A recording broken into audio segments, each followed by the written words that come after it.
Is it recording? Yes, we are. Okay, good afternoon, David and Wendy. Thank you for this. Good afternoon, Stuart. Hello. What we're going to do is go through an interview with both of you together, which will take about half an hour. I have first of all prepared some consent forms that I'd like you to have a quick look at and some information sheets. Yep. So, and the students will be able to see these as well on Blackboard. There's an information sheet. The main things that I wanted to bring out here were that the interview will be video recorded. There's a copy for each of you. The interview will be video recorded. There are no right and wrong answers in the interview. I don't have a hidden agenda that I want to get from you. You will be able to talk about the interview afterwards, and if you're not happy with it, you will have the ability to say, no, I'd rather do that again. I may contact you in the future to discuss some of the findings of the study. Obviously, the nature of the video means that your face and your name will be identifiable, but as I said just now, this won't go global until you're both happy with the content. I'd like to thank you for this opportunity. So there's a consent form for David and Wendy. There is also a sheet which says that you understand that you've not been kidnapped and this is voluntary and you're free to withdraw at any time without prejudice. It's fine, that you agreed to take part in the study and that you've had the opportunity to ask any questions.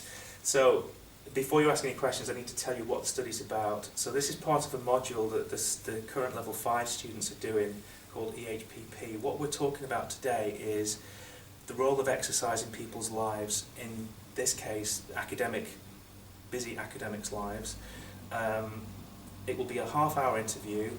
We're trying to find out how you personally manage exercise in your lives and how important you believe exercise is as part of a healthy, balanced lifestyle. The reason that you've been selected is that you are part of the teaching team and part of the academic staff at Salford. There are no risks to the interview, aside from the obvious sensitive questions that you don't feel happy about answering. If that's the case, then that won't affect the performance whatsoever. Okay, I'm sorry about this. Okay. The results of the study will probably go on Blackboard, and we will discuss at length probably the performance of myself, Wendy and David, but that's not to say that the performance is good or bad. The whole point about doing this is to try and make the research real rather than a rather dry lecture, and to try and talk about the interaction between the three of us and what we found out and how it went, and is it the right approach to get information from people. There is no financial gain, I'm afraid, from this unless we get a Nobel Prize from it. So there's a consent form and an information sheet. Do you have any questions before we start the actual interview? No, I'm fine with that, thanks. Okay. David? No. Okay, No. Thank you for that. Okay, so first thing I want to do is I've got a sheet here which just says exercise is and work is. So I just wanted to sort of do an icebreaker. Obviously we know each other, so there's no point in introducing ourselves, and the students, by the time that you see this interview, you'll know the three of us as well, hopefully. So I don't mind if you bounce off each other or disagree with each other, but what is exercise to you? For me, it's a bit of an escape, a bit of relaxation, really. Okay. Absolutely. Yeah, me time. Okay. My next question then is, it's an escape from what? Work. Okay. David? Yeah, absolutely. My exclusively pretty much exercise is football, a little bit of football, Okay. and that's where I'm just a little boy for a couple of hours a week. Okay. Okay. Where I completely switch off, competitive with a small c, but Okay. it's, yeah. And you, Wendy, what type of exercise do you do? I swim and walk, and I do some sort of Pilates type stuff as well, but all my exercises, sort of self-motivated really. It's stuff that I do at home. I'm a member of the pool here, but I'm not a member of the gym here, so Okay. the other stuff I do is out of work. Okay. But really for me, work is long hours, long days, travel either end of the day, and Because both of you guys, you're travelling sort of 35 miles each way. yeah, David, you're going to be 25 each way? Yeah, it's about, no, it's a bit less than that. It's about 35 round trip, to be honest. Okay. So, yeah. It's interesting that you both sort of use the word escape. Do you think that you would say the same thing if you were in another job, or does teaching need that escape? Do you have any basis for comparison? Yeah. Or do you think you'd do the same exercise if you were a bricklayer or a lawyer? Or I don't know. I mean, I can only speak from when I worked in clinical practice full time. That yeah, it was very useful then as well.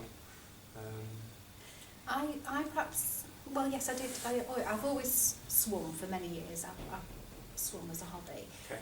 but I don't think I made such a concerted effort to do exercise when I worked in clinical practice, partly because I was active all the time, and so it was only when I came here and worked here as an academic that, you know, I started to put more weight on, felt sluggish and, you know, not as fit as I was really, so you know, I sort of made a concerted effort to fit more in, I think. I definitely agree with that. Yeah, I was going to say I can agree with that as well. Certainly as a clinician, you never stop, you run around all day, and that kept my weight down. I've got a very good appetite, but do you agree with what Wendy said, that absolutely the physicality of the job is not the same? Yeah, no. Is it the fact that you are not physical, or is it the fact that you are more mentally involved that means that you need to escape, or is it difficult to separate the two?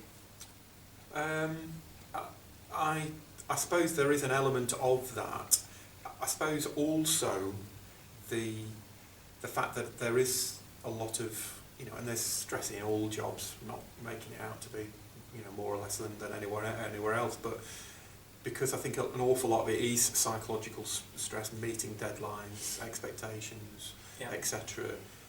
I find it, I mean, because you sort of talked about exercise and, you know, being part of your schedule, I find it sometimes it's quite I feel a bit guilty exercising, and I have to really make a big thing to exercise. So it is very important, but there's this tension of it's not doing. Guilty because you're not checking emails or speaking to students or marking. Yeah, I suppose getting a bit deep now, but you know, it is very much just for me really, and when as a clinician, you know, it's the same, but you are always doing for other people, and you are, and that is quite draining, isn't it? Yeah, and I think also it's the time, you know, it's the expectations these days. You know, we're all on the end of a computer all the time, and so students will email you and they'll expect an answer back straight away or the next day at least, and so you know, you then feel like you've got to be on top of things all the time, and so you could work, you know, 12-hour days every day, to keep on top of everything, and so you have to be quite disciplined in order to not do that, and I think exercise helps me be a bit more disciplined really. Certainly something that I struggle with is the trying to be selfless and trying to block off time. How can you talk about that? I know that, I don't know specifically about you, David, but I know Wendy's very good at saying I'm swimming between 7 and 8 in the morning and then I'm coming in and working right through. I envy that in a way. Is that something that you find easy to do, or have you had to do that? And David, do you do the same?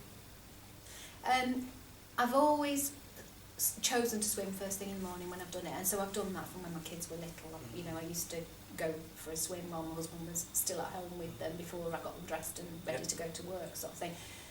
So it does go back, that early morning swim, for a long time. So I think I like to do it at that time of day because I'm fresh and, you know, I feel better after doing it, so it's great then to come in and presumably get on with the gives you more of a day. buzz for the day. Yeah. It means I have to have a very early start because obviously I need to be in the pool sort of 7:15, 8 at the latest to be able to fit in the length that I want to do in order to. So that's interesting because your exercise is solitary, so you have some control over when you do it. I do have control, yeah, but I wouldn't say it is solitary. Often I do go on my own, but quite often I go with a friend as well. And that's good because that encourages me to go too. What I was getting at was that the contrast with David is presumably football's in the evenings or at weekends. Yeah. It's not controlled by you. No. Does that create a whole set of problems in itself? You have to play on a Thursday night and you're teaching the part-timers, for example. No. Well, fortunately, there are on days when shouldn't be teaching. So mine's Tuesday evenings, so 6 o'clock, and Fridays at 7 o'clock. So that's good. And I know I mentioned guilt before, though. I have to say those are golden hours for me, and well, we actually rehydrate on the Tuesday at a local, happens to be a pub. Doesn't that cause its own problems? Because a typical semester one for us guys is late on a Monday, late on a Thursday. You've now said that you're late on a Tuesday, late on a Friday. That's the whole week gone.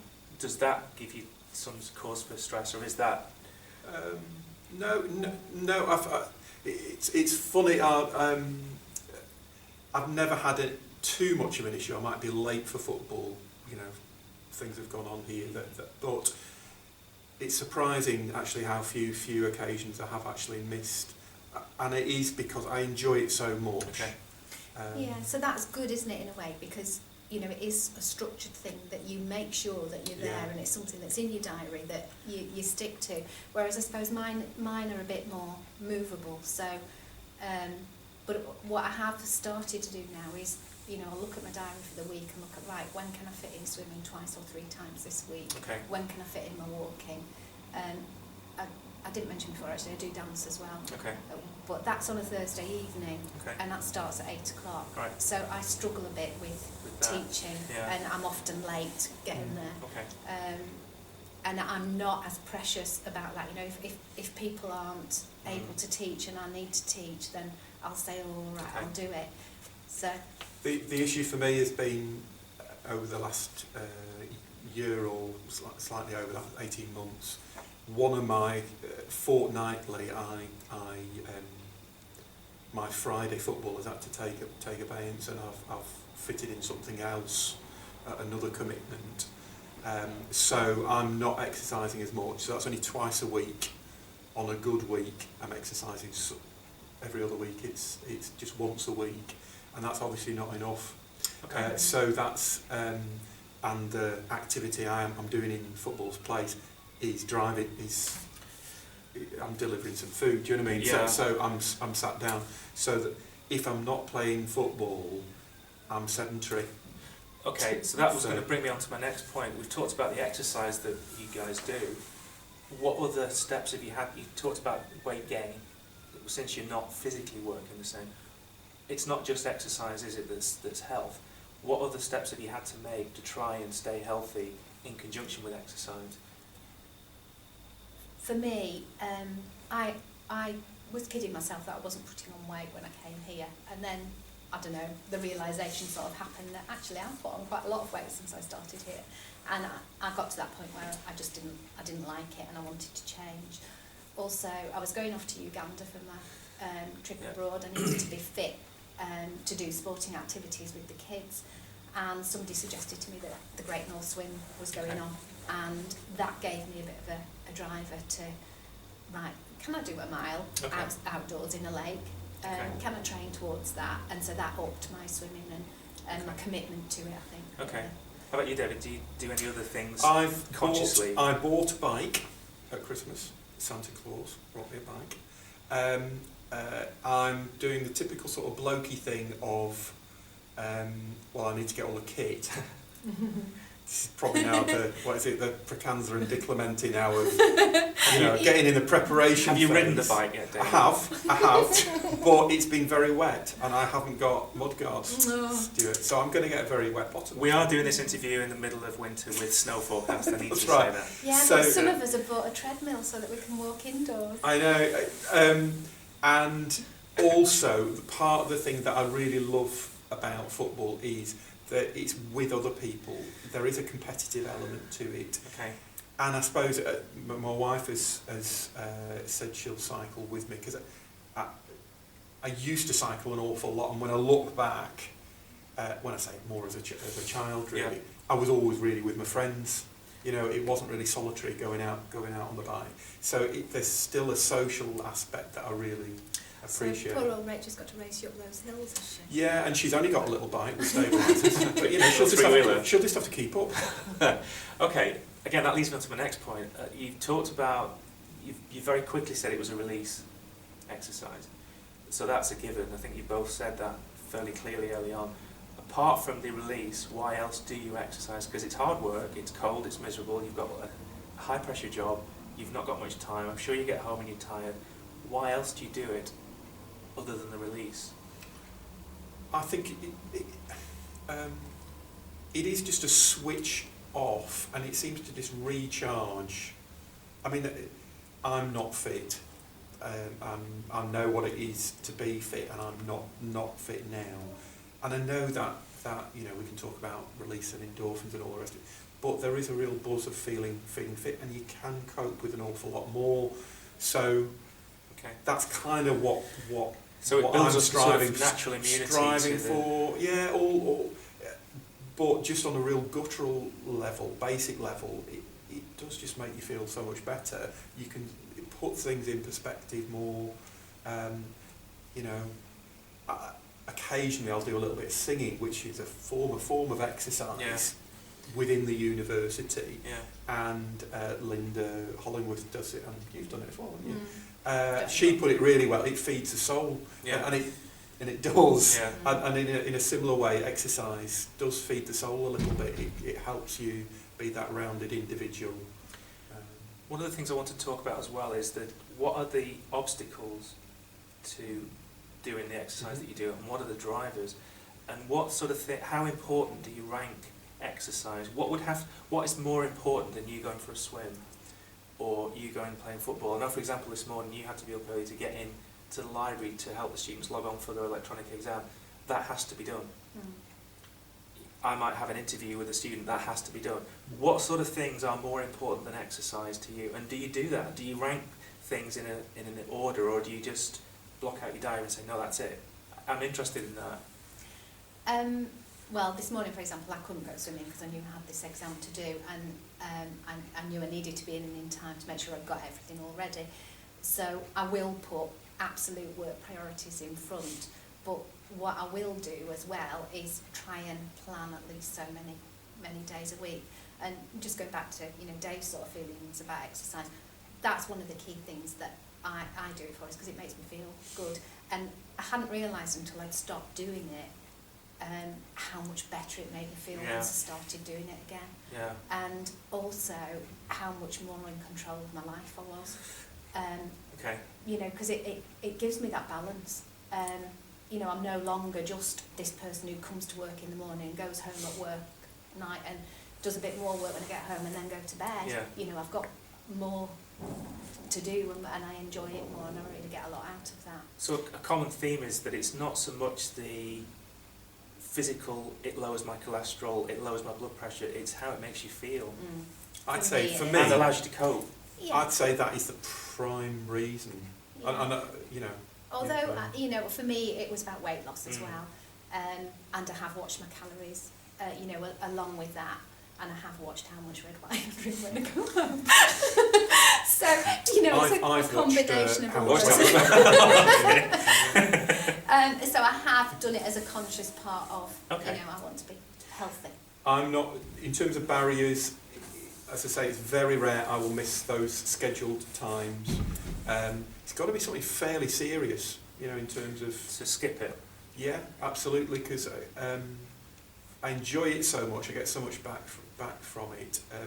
An issue that is coming to the fore is my health in terms of my hips are not good at all. So I'm sitting here in pain from, even from Tuesday. So I'll only just recover I'm actually food delivering tomorrow, but I'm only just kind of recovering. Okay. And I'm thinking, how much longer can I do this? But I keep on battling on. That's why I've chosen a bike rather than exercises. Well, absolutely, but it's like swimming. I know would be the ideal one. I hate swimming. Okay. I swim to survive, not to. I get no enjoyment. Okay. It's the whole thing. So really. again, you've got to enjoy what you do, and it's got to be sustainable because you've got to enjoy it. And I don't know whether my bikini would fit now anyway. So. It's interesting that though, because I used to find swimming boring. I would get in the pool and I'd do 20 minutes, and it would be a up and down sort of thing, and I did find it boring.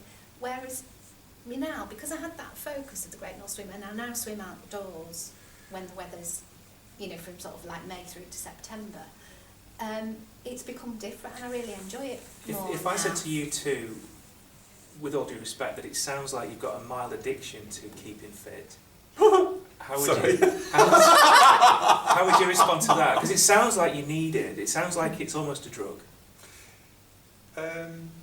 No, it's something for In a me. good, in a good way. It's not something in for me that's very, very important on a number of different levels, and I would hate to give it up because I'd be struggling to know what to replace it with. To be honest. Okay. I've got a funny story really there, because my husband's obsessed with exercise. He's always been really good at exercise. We can't exercise together because, you know, we end up falling out because he'll push me to do this and do that and whatever. And with the walking, with the swimming and whatever, he's backed off and he's just let me drive myself. And we went out for a walk one morning and we were okay walking together. We can do that together. And I'm there with me app on my phone, you know, checking how far I'm walking. Because and what you've used speed technology I'm a going. lot, haven't you, as well, with this? Yeah.